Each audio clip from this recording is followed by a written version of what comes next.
I have more responsibility and more eyes on me, so I can't do a mistake by choosing a wrong project. That's the pressure which I'm having right now. And I came from Moscow. I was born and raised there, so I lived my entire life there, being that one brown kid in the school. Oh, I want a quick result. I want to do 1 month classes, and then I want to make a TikTok video, and I want to become famous. It doesn't work like that. In Bangla, people say, Bangladeshe natok banaye na, natok namai. I am a content creator and an influencer. There are people who are influencers, but they're not content creators. Like, my mental health just went so bad, so bad. And I actually had therapy for that, and it helped me a lot. I also know that dance is not my final destination, if it makes sense. No matter which profession you are having and what are your goals, the secret is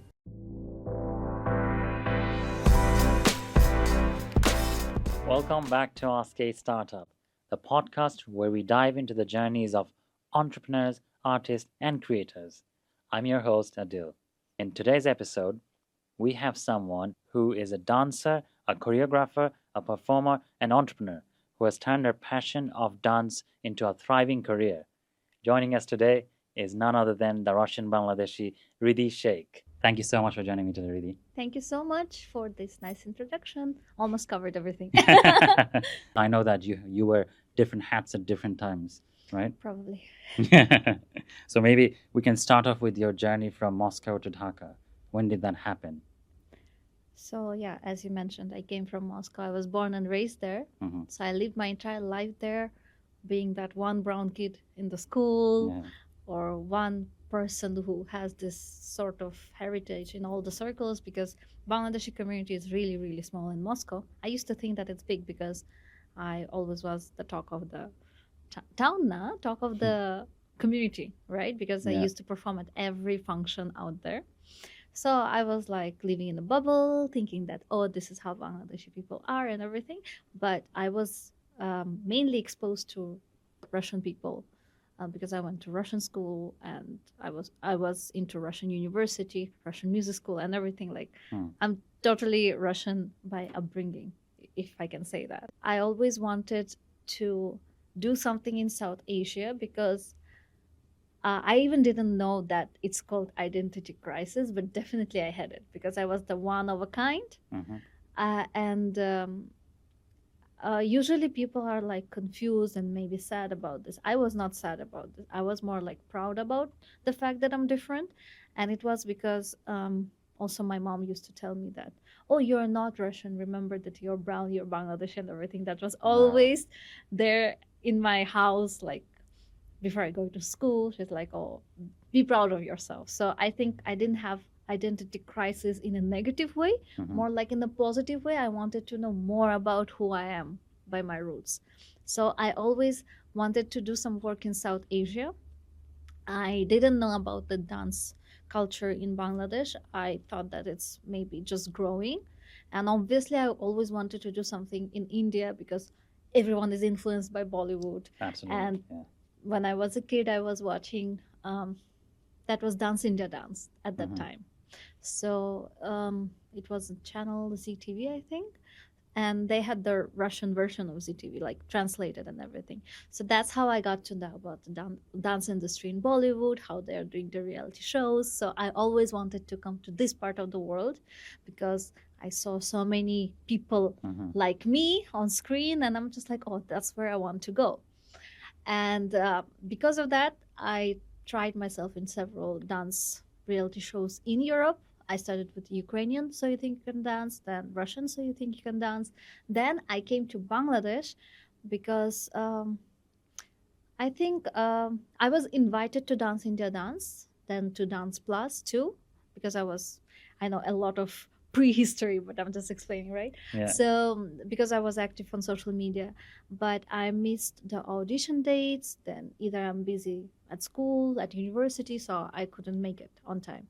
So my mom told me like, why don't you do and why don't you go for the Bangladeshi version? I'm like, I don't even know about it. Yeah. But my mom, she's like very patriotic. My family is very patriotic, even though we live in Russia. And they were watching all this cable TV, and they're like, there is something on Channel I. It's called Sheramachie. Let's go there. And I'm like, okay, since I missed the Indian one, let me Yeah. try in Bangladesh. At the end of the day, that's my motherland, second motherland. So I should go there and see how it goes and then go for India. That's exactly what happened moving forward. But that's how I came to Bangladesh. I came just for the dance reality show. So I can explore how the ground is in South Asia, how the industry is, maybe see how it works for me. Maybe it will not work for me. Maybe I will not like it and I'll go back to Moscow or something like that. Moving forward, I didn't go. So, so that's how I came here. And this year, 2025, December, I came last week of December in 2015. So it will be 10 years this Wow. December. A decade. A decade, but again, it was just for one project. And now I'm here with you in Yeah. Mirpur. So yeah. Wow. Yeah, that's amazing. I mean, so that means you really like Bangladesh, I could say that. Every country has advantages and disadvantages, but Yeah. I think I really liked to do something different. So that's regardless the country, right? If I see that I can impact and have some, something that will change people perception towards dance, arts, or something like that, I would love to do that. And that's what I saw in Bangladesh. That's why I continued, and many other factors also. So yeah. Oh, that's great. Well, I mean, we're glad that you're in Bangladesh because now we have a amazing Bangladeshi dancer and choreographer who's teaching all the kids, because I can see that on your dance studio. You teach quite a lot of students, right? They're from all age, I guess. Yeah, and I've been teaching dance since I'm 15. I started as an assistant, then I grew into I had my own crew. I had my own group that I was performing. It still is there, but my students in Moscow, they already formed their own crews, own groups, and I've been always into this coaching, education when it comes to dance, because I think I have so much experience that I want to share. And in the beginning, I used to rent studios here, have one or two groups for the teaching, and as more students I was getting, I understood that probably I need to open my own studio, and that's what's happening right now. Nice. So when did you create this studio, by the way? So I'm right now teaching at Ridy Sheikh Star-Based Dance Studio. I started in February 2023, so it's going to be 2 years. Oh, wow. Yeah. Nice. So yeah, that's how we're going. Brilliant. So far, how many students have you had in your studio? It's fluctuating, especially because some things happened in Bangladesh, right? Yeah. So I think in total there will be over 200. Oh, wow. That's Yeah. quite a lot of students then. But it's also, you have to count that it could be a bigger number if it was more consistent. Yeah. Okay. So basically, there's an issue with consistency then. So I love to teach kids, even though I have adult groups. I have other coaches who I, train, and I delegate several groups to them. Like, for example, I'm not a salsa teacher. Like, I'm not pro in salsa, but I have coaches who are pro. So I always maintain the quality when it comes to other coaches who work under me. So about the consistency, I like to teach kids because they're consistent. They have no way, like, they have to come to every class because their parents will bring them. They don't have any other option, they cannot miss.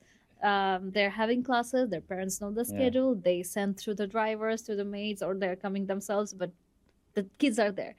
When it comes to adults, I think the culture of dance, the fact that you need to learn how to dance, and it's a process, it's not like one time class or 1 month duration classes, is something that's still not there in people's mindset. They think like, oh, I want a quick result. I Yeah. want to do 1 month classes, and then I want to make a TikTok video, and I want to become famous. It doesn't work like that. Yep. Or another thing in Bangladesh, especially December, January. Oh, I have a beer dawat. I need to go to this wedding. Oh, I have this function. Oh, I feel a little bit sick. Oh, I don't feel like I want to go today. I will come next class. Yeah. That's what I face a lot. Ah. And I really don't like it, but I'm trying to change people's mindset. I'm trying to explain that if you want to dance better, if you want to become pro, because some of them wants to, right? Yeah. You can't wait for quick results, but it's still a process, like process of shifting people's mindset. Yeah, I mean, I think because people don't really have patience, as I can see here. And I also do not blame them. Look at the traffic. Yeah, honestly, yeah. I mean, me coming here on the way, oh boy, I had to take rickshaw and everything. So, but things are changing because people are also getting exposed to social media and to other people who are more successful in several fields, including dance, and they see that it's a process. I myself I'm trying to show that, you know, I didn't make this successful career overnight. That's for sure. Yeah. I mean, this is where, I want to ask you. So at what age did you start dancing? 5. Wow. So, and it was a very interesting experience because someone was performing at this Bangladeshi function in Moscow, and I just ran on the stage and I started dancing while the auntie was singing. And after that, everyone was like, she needs to go and like take classes or something like that. And my parents actually wanted me to focus on music. I roughly mentioned that I went to music school, right? Yeah. So they wanted me to play piano, harmonium, which I did. And they wanted me to sing, which I also did. But dance was like, okay, you should go just to understand the music, how the rhythm works, to increase your musicality sense. That's why I went to dance classes. But who knew that it will turn out like this? yeah, now it's a full-blown career, right? Yeah. Yeah, which is amazing. So you also sang, I mean, was it when you were It young? was, I was admitted to classical choir school. Okay, So in Russia. Yeah, it was all this, you're standing and singing Ave Maria, all those things. I don't think people can imagine me that way, but it was like we were wearing the same dresses, uniforms, standing in 3 rows and singing in choir. That was me for 8 years.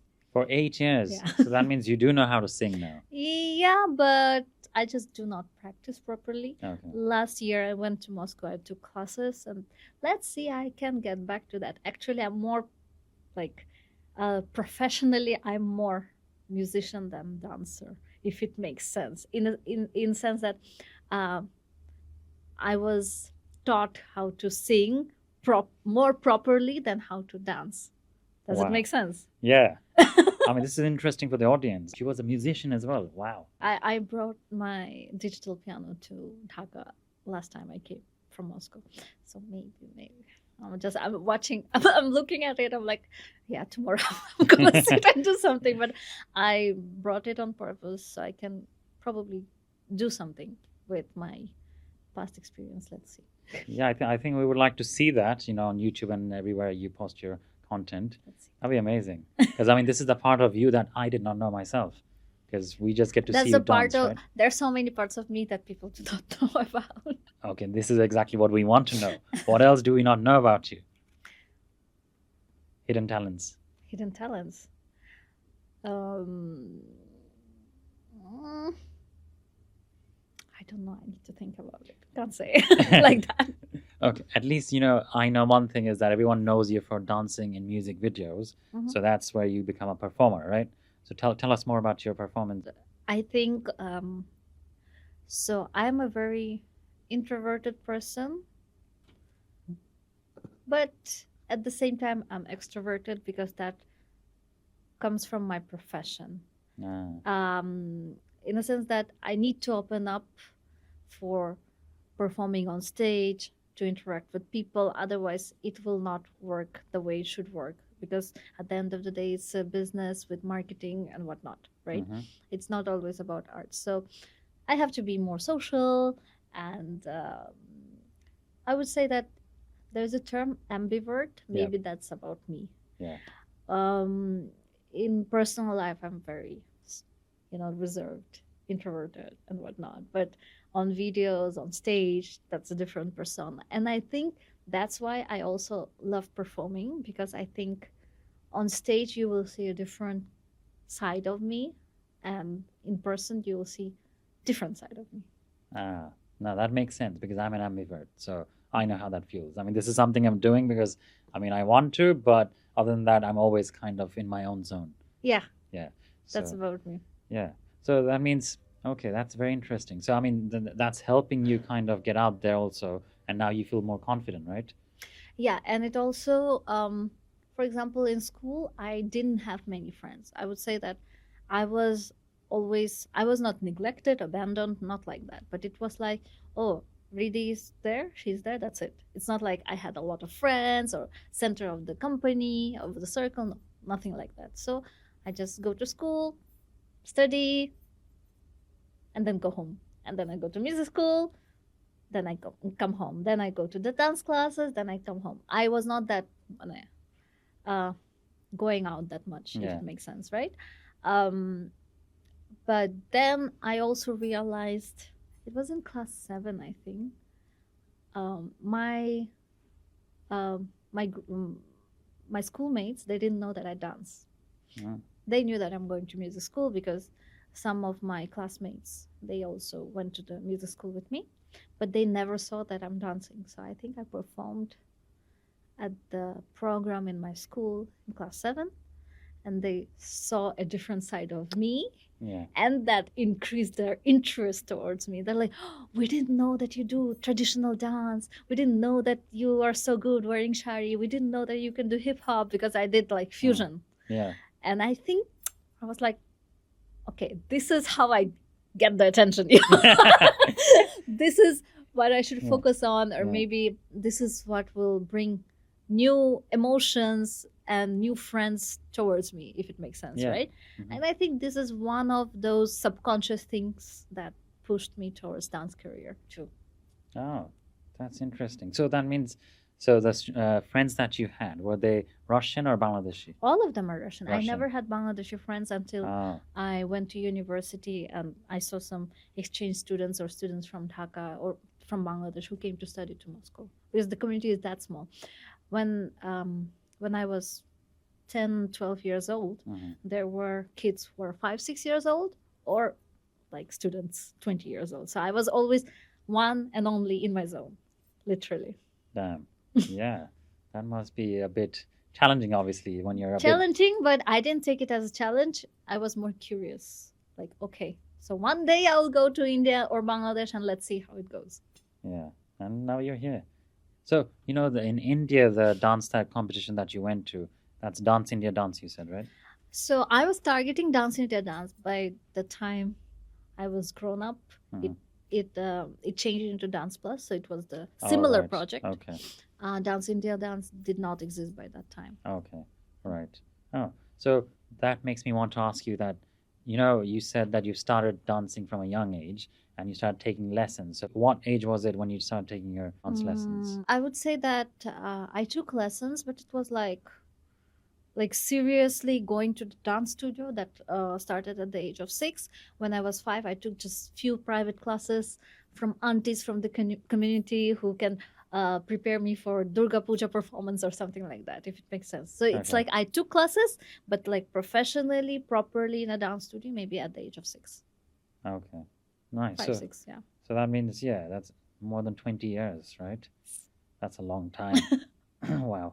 So now that you are doing dance instead of music, you said this is something you want to do, keep doing all throughout, or you want to bring in new things like acting in your career? So I did acting when I Okay. came to Bangladesh. Horrible projects, because I was not ready for acting, especially in Bangla. I was Yeah. not ready with my language. And people still say that, oh, you're so good with your expressions, with your mimics, so you should do more acting projects. But since my Bangla is not that fluent, even still, it's not fluent. I still have an accent, right? Yeah. But imagine me 10 years ago. So it was Oh, so yeah. bad. Still, I didn't know how it works in Bangladesh, and probably I did few projects which I don't like to rewatch. So I watched Is it? once, I'm just like, never, ever, I'm watching this. So it was like that. I was a bit disappointed at myself that I agreed to do that being unprepared. Mhm. Now I'm looking forward to better projects. Now I have more responsibility and more eyes on me. So I can't do a mistake by choosing a wrong project. That's the pressure which I'm having right now. So technically I'm getting a lot of calls every month. For acting. Yeah, for acting, but I'm just like, I listen to the script, I listen what's the production house, the director. In most cases I say no. Ah. I was supposed to do a movie in 2017, by the way, like movie. Wow. But that was a different case. I had to say no because I had to choose between dance class and the movie. Oh. Yeah. Do you regret it? No. No. And that movie was in Bangladesh or Russia? It was Bangladeshi American production. Okay. It's technically commercially, but it was more like art housey. Ah. So that means it seems like because you moved to Bangladesh in 2015 and 2017, you were already getting offers. So how did Because I won the competition in 2016, so I got a lot of right traction towards after me, right? that? I think it's not a secret that reality shows is like a shortcut to get more traction and attention from audience Mhm. and to get more projects. And that's exactly what happened, because if I came to Bangladesh just to touch the ground and see the scene, it would take me much more time Mhm. to grow this interest towards me. Yeah. Okay, yeah, now that makes sense. Yeah. So 2015 you came, 2016 you won the competition, and that's how you got the popularity, and then you started getting offers, and now you're picking which one you want to do, because obviously you had a bad experience with acting. And now there are too many eyes on me, and people also follow me, follow my footpaths, and that's a responsibility not only towards me making bad decisions for my career, but also people seeing what I'm doing and maybe following my footpaths, if it makes sense. Yeah. So I mean, this is interesting. Now that brings me to the question of you being an influencer, because now it sounds that you are an influencer. You influence people. So like you're mentioning to me that you think about what you do now. You just don't go and do it. My brother told me that I'm an influencer once I won this Bengali channel Okay. Charanachia. And I was like, no, I'm not an influencer. I'm just a dancer. And then he's like, no, you should consider yourself as an influencer because people follow you. Who is an influencer? It's a famous person who people follow, right? Yeah. So my problem was that I never wanted to be famous. I always wanted to be a better dancer. Mhm. That's what I always wanted to do. A better dancer, better choreographer, better professional. And with that, fame can come. If it doesn't come, it's okay. It's okay, right? Yeah. So that's why I was like, no, I'm just a dancer. I'm just a dancer with a big number of followers. And I still say that. I don't like this word influencer because I think it gives so much extra pressure, responsibility. I'm a very responsible person. That's why, maybe.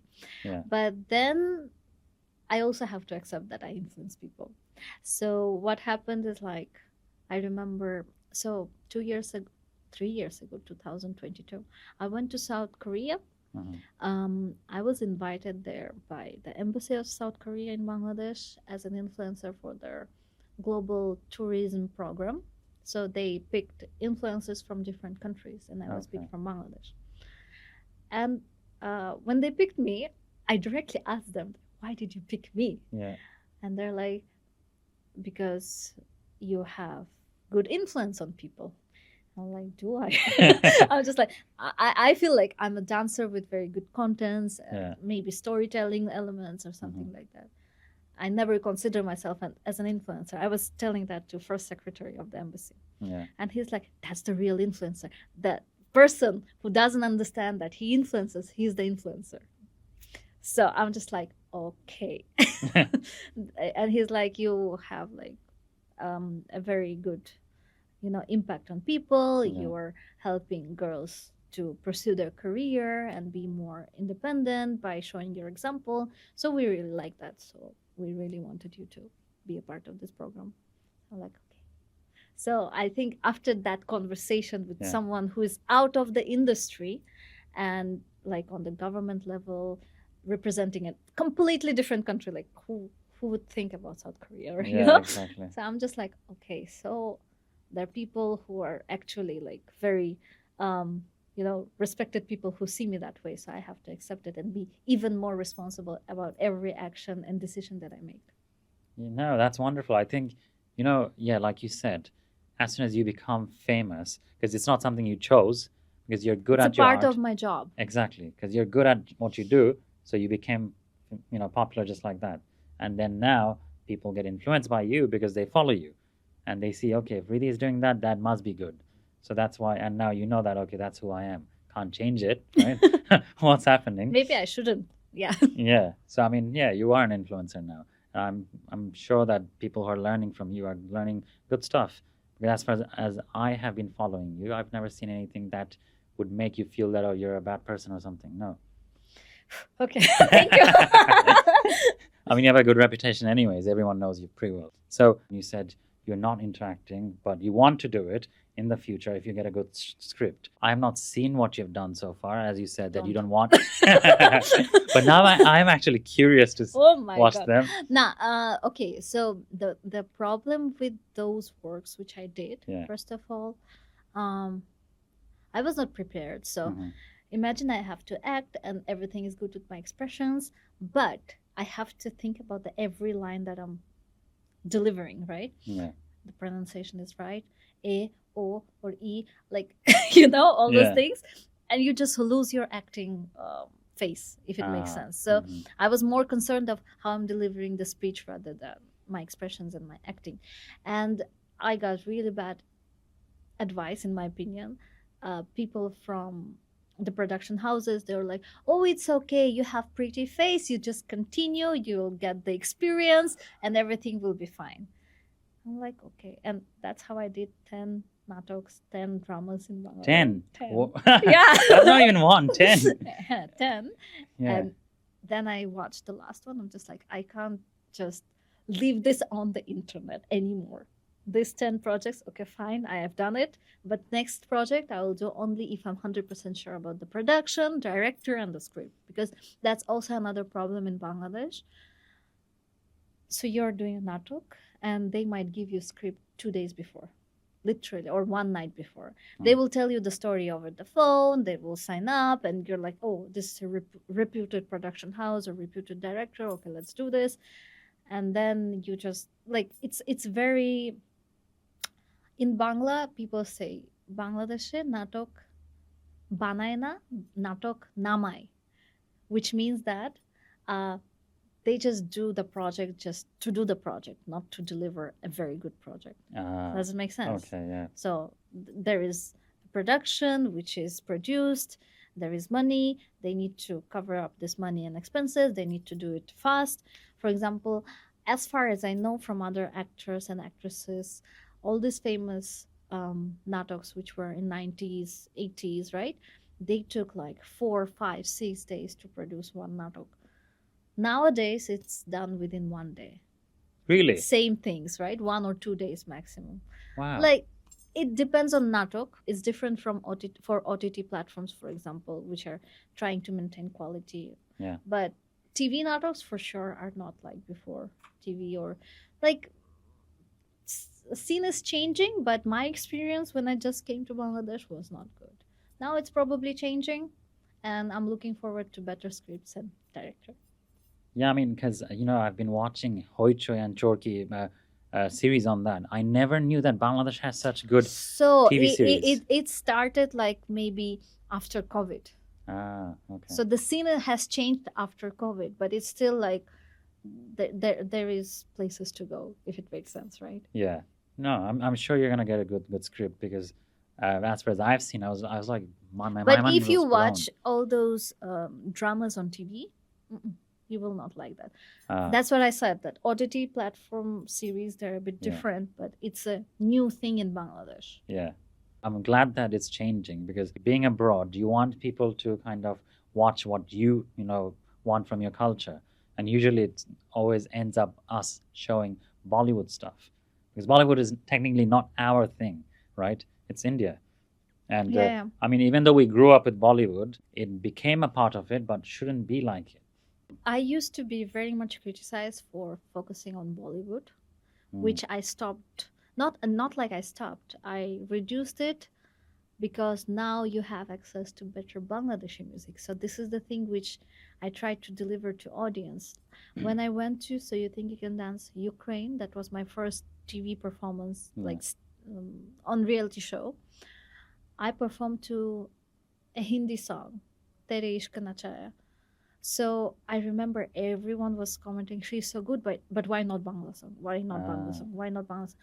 2014, you wouldn't find a good Bangla song. I couldn't say that, right? Yeah. To represent on national TV in other country. Now you do have that.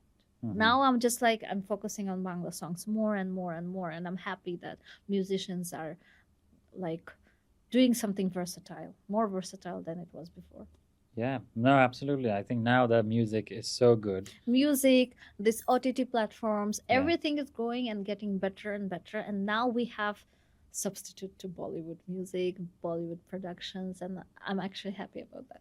Yeah, I'm proud of it. I mean, I'm glad that Bangladesh is evolving and doing great, and which is why we need people like you, because artists like you who's coming from abroad. Because what if you never got to get exposed basically to Bangladeshi stuff? Your parents did not. Then you would have known. You would have not learned. You would have not came here. Yeah, everything happens for good. Exactly. So yeah. So there's a question that I've been wanting to ask you, which is, do you have a ritual or routine before you start your dance practice? I don't actually. You don't. I have a ritual when I get on stage. Okay. So I touch the floor before I go on Okay. stage. Now we want to touch the base of entrepreneurship, because you also have your own clothing line, Gemini. Do you want to tell us a bit more about it, please? So after I came to Bangladesh, I realized that, okay, everything around me in Moscow, in Russia, was made in Bangladesh, most of the products. And I'm just like, this is such a good scope for me to make my own clothes here. Plus, every girl in Bangladesh is a designer, especially before Eid. So we girls know how to, design some stuffs for ourselves. And I felt like I couldn't find clothes which I would like to wear personally. What I used to do, I used to travel to different countries and bring the luggages of clothes so I can wear them here. Mhm. So I thought, like, okay, there's a great combination. My designs, my choice, and good manufacturer here, right? Yeah. So I'm just like, okay, let's do something, and let's do something that I would like to wear myself. That was the first criteria that I had for my brand. Because I also knew that a lot of people liked what I'm wearing, and they used to ask me, where did you get this? Where did you get that? I'm just like, not in Bangladesh, not in Bangladesh, not in Bangladesh. And then I'm like, I need to make something so that I can say proudly made in Bangladesh and it's available for you. Mhm. So that was the primary idea of my brand. And first collection was semi-successful, I would say, because some people just was not fully ready for my designs. But then people started getting more interested, and I think as you see the music scene, the film scene, and the fashion scene is also changing in Bangladesh. Mhm. And day by day, people are more curious about the design. They're more exposed to social media. They're more exposed to Pinterest, and they can see all the trends. And now people are looking forward to contemporary wear, like simple cargo pants or I'm wearing cargo pant, cargo pant and hoodie, Yeah. So if it's interesting with some interesting element, people will be like looking forward to get it or something. But for example, when I came to Bangladesh, I still remember this. When I came to Bangladesh, I couldn't get takeaway coffee. It was just not available here 10 years ago. I remember Wow. it so well. And now you see all these coffee shops everywhere. Same about fashion. When I just launched something, there were some cuts on the pant, and people did not understand how to style it. So the problem is that a lot of people do not understand how to style things. So when I started my brand, I wanted to show, okay, this is a simple thing, but it can be, you can wear it like this, so it will be interesting. So my brand is not only about interesting things, but it's also about creating a fashion sense. That's amazing. So there you go, once again, influencing, setting a trend, Yeah, right? maybe. Yeah. So, you said you had the first collection. Did you have any more after that? So I had 3 collections so far, Okay. and I'm myself also experimenting. I also want to see how people accept different formats, different styles. The first one was with very different cuts. Like there was an off-shoulder shirt, which you can also put together. So it can be very formal, but then you can wear it to the brunch, and it will be off-shoulder. There is a jumpsuit which is black and white. You can wear it to the office, but then you can make it off shoulder and it becomes an evening dress. You wear it with the necklace and with the heels, and you go. There is a dress. So yeah, it's all about duality because it's Gemini. Mm-hmm. You know? Oh, yeah. So you can style it in a different way. So second collection was winter collection, and it was more simple. It was like cargo pants, crop jackets, or something like that, right? Yeah. Third collection was cords. So it's the set which you can wear together or separately. Now I'm working for next collection, which I'm planning to launch after Eid. After, so coming Eid, basically. After Eid for Qurban Eid. Oh, That's what Qurban I'm Eid. planning. Right. Oh, that's nice. So now I want to know why Gemini, the name that you picked. Because I am because I am a Gemini. I was born in June, and that's Yeah. my horoscope. Nice. So do you think you had a good response to your collections and Gemini overall till now, and reviews wise? Yes. As I said, like some people did not understand, some people understood, so it spiked the interest. So I'm glad that I'm making what I'm making. That's great. So now, which is why I want to touch challenges, because now obviously you've been through a lot of challenges, as I can imagine, because from dance to acting to obviously we've already touched acting challenges that you had. Now, dance wise and Gemini wise, what are the challenges you've faced so far that you'd like to share with us? Dance wise, there are a lot of challenges, but I don't like to focus on them. Mhm. I'm trying to be more. I wouldn't even say positive. I'm trying to be focused, and that's what I always tell people. Like there will be a lot of noise, a lot of things happening around you, but you need to be focused on what's your final end goal. My end goal changes day to day, but it's always connected to dance. And I also know that dance is not my final destination, if it makes sense. Dance is something that's taking me to the places, and it will always be part of my identity. Maybe something that people will always know me for. But I believe there is so much more that I can do. Being a creative person, as you said, I'm wearing different hats. You learned today that I can sing and play piano. Yeah, exactly. I can design, and being a dancer, and also being in other creative sectors. With no offense to anyone, I feel like dancing career is the hardest one in the creative sector, because when you're a dancer, you're an athlete. You have to be fit. You have to be creative when it comes to music choice, to music editing, because I mean, like I sit and I edit my music myself, and I tell sometimes when I need mixing what I want to do and how I want to do. I still remember a couple of months ago I was doing a mixing for a performance, and I was literally counting. I'm like 5, 6, 7, 8. On 8 beat you have to put this, find this kind of music, and I was singing what I want, what kind of sound I want, and everyone is like, "You're a dancer. How do you know this?" I'm just like, because I was in music school. That's how it's all already connecting, because nowadays it's more than just you know how to dance, how to do the moves. It's more than that. If you're a stage performance, you need to know how the visuals behind you are working, right? That's Yep. something we say in Bangladesh, LED projections or something like Okay. that, right? So you need to know how to make it such a way so it's interesting with your performance. If you're performing on this theme, then the LED should be the similar theme, right? Yeah. Or something like that. If you're doing a content, which I'm also doing, right? You need to know how the camera works, what's the camera settings, which lens you want, in which lens your step will look better, in which lens it won't. Because in Bangladesh, especially, people do not know how to shoot dance properly. Yeah. And I learned it my way already. I already know some things more than the DOPs which I hire, because I know, okay, if you use this lens, my full body will look shorter, or this step will not be that visible.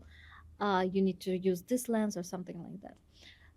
Music, as I said, you have to edit that. Also, you need to know how to edit the video if you're making a content. So I use different effects when I edit my videos so that my step get more enhanced on screen, right? Yeah. So there are so many ways, so many things you need to know being a dancer in the industry. You need to know how to design your costumes. You need to have that fashion sense so it looks good on the screen. Yes, Yeah. you can hire a team, but in Bangladesh, I think I was one of those first people who were trying to do something different. So whatever I'm telling you, I did this without my team. I learned it my own way, right? So Yeah. now I still couldn't form the proper team because a lot of people still don't know how to do it. So I'm nurturing people. I have few people who are under me, Yeah. but that's what I mean. Being a dancer, you have to wear a lot of hats. You have to know a lot of things. That is very impressive. You see, I didn't know that either. But that means you know quite a lot about production as well. Yeah. Remember I do. when I was discussing with you about podcast production, you said, I'm not a producer, but seems like you are a producer. Probably I am. Today was a very interesting call. So, Mm. mobile brand, they want to hire me for this campaign, Yeah. and they're like, "Oh, we want to hire an artist. We want to hire an influencer." That's what they said. A face with large following. And I'm like, okay, we had a very bad experience last year with previous faces that we selected because we asked them to make videos for us, and they named a singer, a live presenter, like who Mhm. does live on social media, and a TikToker, a guy who is based on TikTok, right? Yeah. With large TikTok followers. And they were like, but they made such bad content for us that this year we just want to hire a person, and we will hire a production house, and we will make nice reels and etc. So they're coming to me, they want to hire me, but I was so like, I couldn't stop myself. Like, can I say something? I'm like, yes, you are hiring a popular face, you're hiring an influencer, you didn't hire a content creator. So a lot of brands do not even understand the difference, right? Yes. I'm a content creator and an influencer. Uh-huh. There are people who are influencers, but they're not content creators. So I'm trying to wear that hat too properly.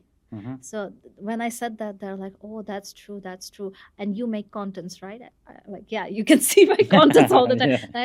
Yeah, that makes sense. Okay, let us think. Maybe we will give the production into your hand, like into your hands. I'm like, okay, cool. So that's another thing, right? Yeah, So, absolutely. being an influencer doesn't mean that you're a good content creator, and vice versa. Yeah.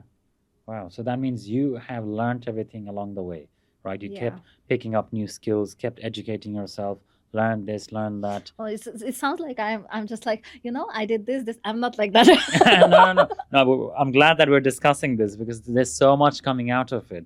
And this is important for aspiring content creators or dancers to know that there's so much behind the scenes. You can be a lot. dancer, but you cannot be a content creator at the same time. Another big thing which actually challenges me a lot, that's managing people when you have a team for a dance performance. Oh my God, managing 20 dancers in Bangladesh, that's hard. Trust me. And of course, I have people like associate choreographers, assistant choreographers, but still people at the end of the day will always come to me for the final decision, because yeah, I'm still nurturing those people how to do it properly. Yeah, I think we have a gap in that market then, right? Yeah, but the market is changing too. It's growing. That's good. And I think with your nurturing, you're helping a lot of people learn new skills as well now, right? Now I feel like I'm so cool after this podcast. Okay, I did so many things. Yeah, I sometimes forget. Yeah, I think that happens to pretty much a lot of people. By the way, do you ever face imposter syndrome? All the time. When I was in India for Dance Plus, I actually, after Dance Plus, I came to Dhaka and I was off social media, off work for 2 months, because I had such a bad phase of imposter syndrome in India. You just can't imagine. When you go to that sector where you always wanted to go, Yeah. and I saw so many talented people that I'm like, do I deserve to be here? So imposter syndrome is something that I'm always facing, I'll be honest, Even now. even now. I mean, I guess when you feel like that, you should watch this podcast episode we did. You'll be like, wait, I know a lot. I did a lot. I'm quite experienced and skilled. Probably, yeah. Yeah. Thank you for bringing me here and reminding me who I am. Yeah, I mean, I think sometimes it helps, right? Having these conversations and reminding yourself of who you are, because you can forget along the way. Because you're quite busy, as I can see. You're constantly doing something. Yeah, that's the hustle culture we live in. Okay, now this is a very good point. Do you believe in the hustle culture? So I was making a visual board in December for this year. So I was watching a lot of videos on YouTube, how to do visual boards, how to manifest things which you want to do. Not like I never did this, but I used to do since 2010, since I was in school, right? I used to write down at least 100 wishes for a year, and somehow they used to come true.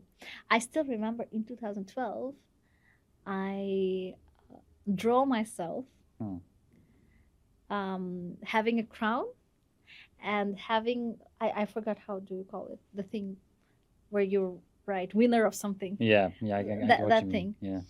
And I was manifesting that I need to win a dance competition, dance reality show. That time I was thinking about Dance India Dance, but I just draw myself, right? Yeah. Without writing Dance India Dance, just draw it that way. And I didn't know how the final show happens, how the final winner look like, but I had that in my vision, right? So what happened is, like, it's a bit off topic, but still, let me just go tell for you. it. So what happened is, of course, I didn't win anything in 2013. Yeah. I didn't win anything in 2014, nothing in 2015. But then I won Mango Day Channel Aishara. I was wearing a crown and I was having this winner thing. Nice. And I realized it a couple of years ago when I found that list and that picture. And I was so excited seeing that, because when I made this, when you win So You Think You Can Dance Russia, they just give you a huge card. Okay. When you win Dance India Dance or Dance Plus, they give you a huge card. But only in Channel Aishara, they were actually giving a crown and the thing. And I'm like, oh my God, the manifestation actually works in a different way. It does. But it yeah. does. Yeah. Because I was very sure that it's a dance competition. I drew the fireworks behind, and everything happened that way. Wow. So the power of your wish actually works. And going back to the hustle culture. So when I was watching those videos about how to manifest your things properly, how to do the visual board, I saw a lot of other contents about hustle culture. And it's actually, I don't know, a sickness of our life right now, the main huge disease, because we cannot be relaxed. And hustle culture, I do believe in that and I hate it, but this is what we are living for at this moment, especially in entertainment industry. If you don't hustle, you can't make it, unfortunately. So I'm I don't know. I'm aiming to do as much as possible for upcoming 10 years and then maybe relax. But for upcoming 10 years, I cannot relax. So there's no stopping at all. No, and it's not like I hate it. Like I love what I'm doing. Mhm. So hustle culture can be negative if you're just going to the work which you hate and you're doing something you hate so that you can earn money. But my case is different. I'm hustling for something that I love and I'm also getting paid for that. Yeah. So I don't mind hustling right now. Just I should not forget about my health, right? Yeah, So exactly. that's the main part of the hustle culture. You hustle, but you always prioritize few things like family and health. And that's what I'm trying to manifest towards myself. Do not forget to be healthy and have a good connection with your family. Yeah, absolutely. I think that's very important, right? Because along the way, sometimes it happens that way you lose control of yourself, mental health wise, physical health wise. So if we have to touch slightly about your mental health, how's it now? I mean, because you're dancing as well, which also keeps you pumping. So I guess it helps with mental health, right? It does help with mental health, but I had very bad situation during COVID when we were all locked up because I was so basically I came to Bangladesh 10 years ago, but I still don't say that I moved to Bangladesh because it happened through one project. Then I was going back and forward, back and forward, back and forward. Then COVID happened. That's the moment when I was stuck in here Mhm. in Dhaka.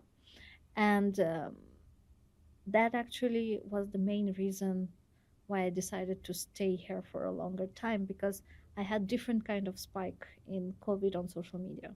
Oh, So yeah, but during COVID time, I was so depressed because first of all, I was stuck in a country which I did not consider it fully my country, right? mhm. Because a lot of things I didn't know how work here.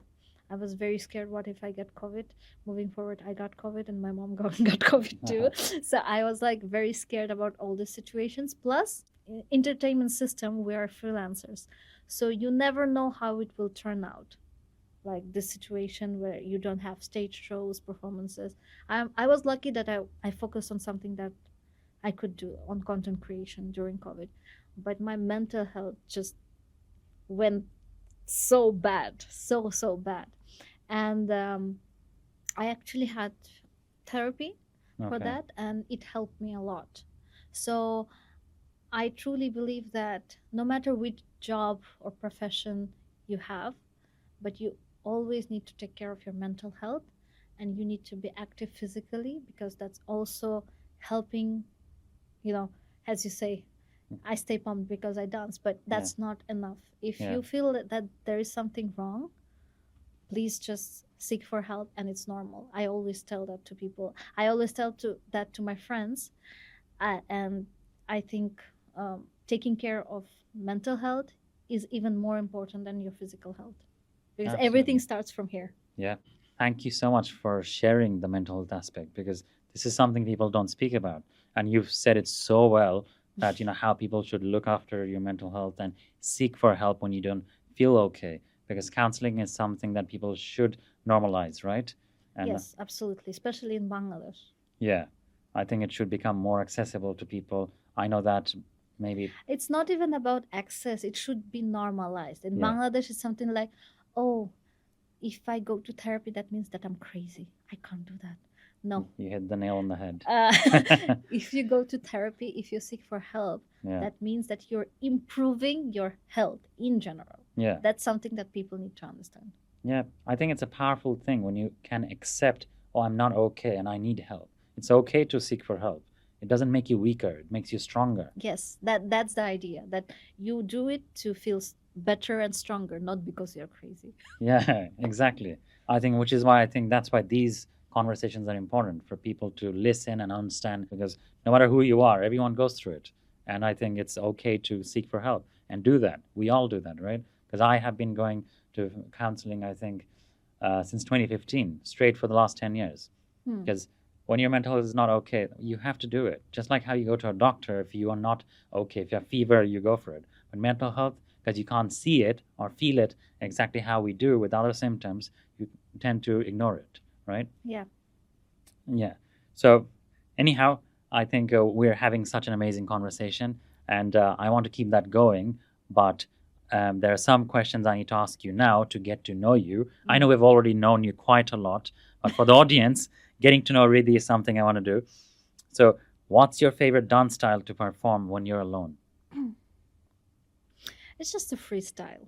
You just turn on the music and you do whatever. Whatever you like. Hmm? Whatever you like. Yeah. Okay, that's nice.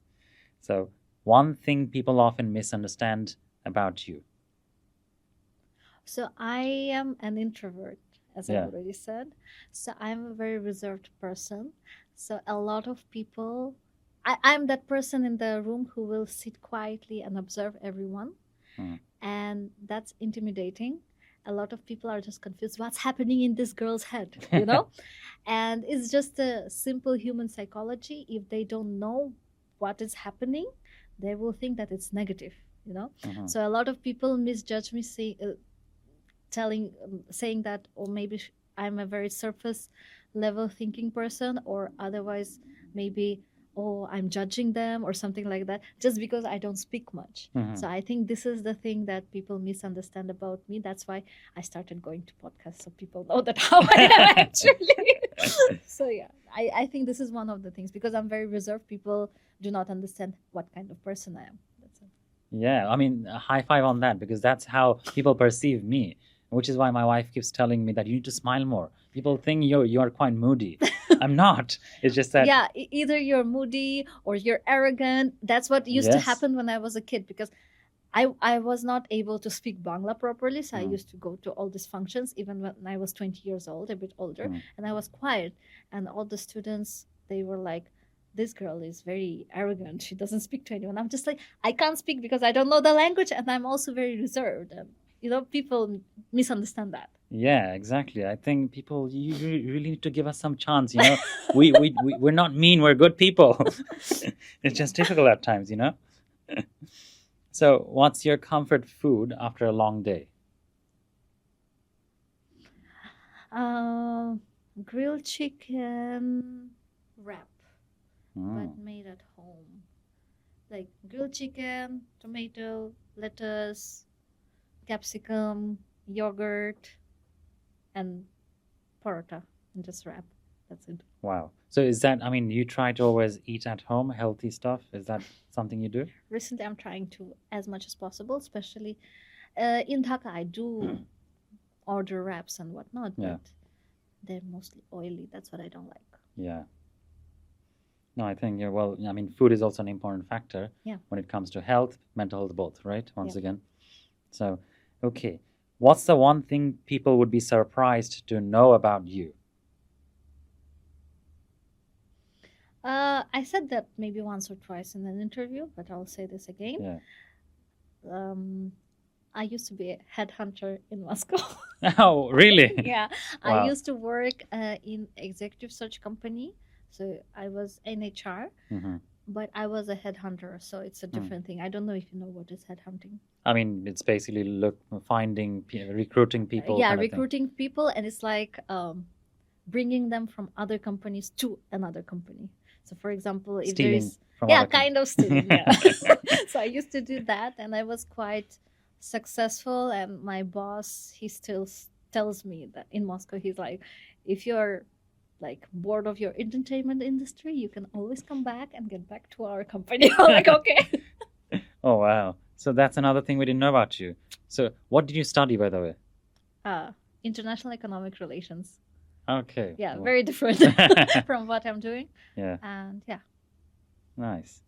Right. So, next question would be, if you could live in any city for a year, where would it be and why? Any city for Because you For a travel a year. lot, I know. So, anywhere you think you would spend a So year. I didn't go there yet, but I think every dancer wants to be there. So I would go to LA. LA. I didn't go there. It's my bucket list Mhm. city, and I didn't go to US yet. So hopefully one day I'll go, because I want to go to all the dance studios there. I want to get all the training, and I'm ready to spend 1 year there for sure. Oh, so basically wherever you go, you think of, okay, there's a dance studio there. Is that how you think? Literally everywhere, and I think people started seeing that. And I know few influencers who are actually now going to different countries and taking classes. I'm like, cool. Because I went to classes in Bangkok, I went to classes in Kuala Lumpur. Even these are countries you are always going to have, calm vacation and Yeah. whatnot. But I'm just like, no, I need to take classes, I need to take classes, I need to take classes. And LA, it's the dream place for any dancer in the world. Oh, really? So is it big, well known for dancing? Yeah, of course, especially for people who are into Western dances. Not sure about Eastern dance, not about South Asian dance forms, but for jazz funk, for whacking that I'm known for hip hop. It's like I want to go to Millennium Dance Complex. I don't know if you heard about them. Probably not, if No. you're not in the scene. So it's the place where Britney Spears learned how to dance, literally. Okay. And they're like number one for the last 20 years. So I still want to go there. I'm ready to take a hotel opposite the complex and just live there for a year. I'm fine with that. Nice. So you said you've been to different countries for classes. Yeah. How many countries have you been to? Many, actually. I've been through half of Europe. Hmm. Over 15. 15 Over 15, I think. Yeah. for classes. Every time I go to the country, I take classes. Maybe I didn't take classes in Portugal. Maybe. Yeah, because I was too young to look for the classes. Yeah. So, yeah. Oh wow, that is amazing. Travel and still I dance. took classes in France, in Norway, in Sweden, Hmm. in Malaysia, in Bangkok, in Russia, Ukraine. Yeah, I many places here. What about UK? I was a teacher. I had my own workshop in UK. Oh, you did? Yeah. Wow. In 2018. Yeah. So you've touched quite a lot of countries. Oh, nice. Okay, so what's your go-to hype song when you need an energy boost? Right now it's Apate. Apate. Yeah, right now. Yeah, it's actually cool. Quite catchy. Okay, next question would be, who's your ultimate dance icon or inspiration? There are so many. I cannot name one or two. I think I'm a huge fan of this ballet dancer. His name is Sergei Palunin. You can check him. You should check him out. He's a ballet dancer with origins from Russia, but he's based in US, and he's crazy good. And he's that ballet dancer who has tattoos on his body. He's very different. Okay. And he's just top notch. He's the world famous, actually. So check him. You'll like him too. You'll be like impressed with his body control is next level.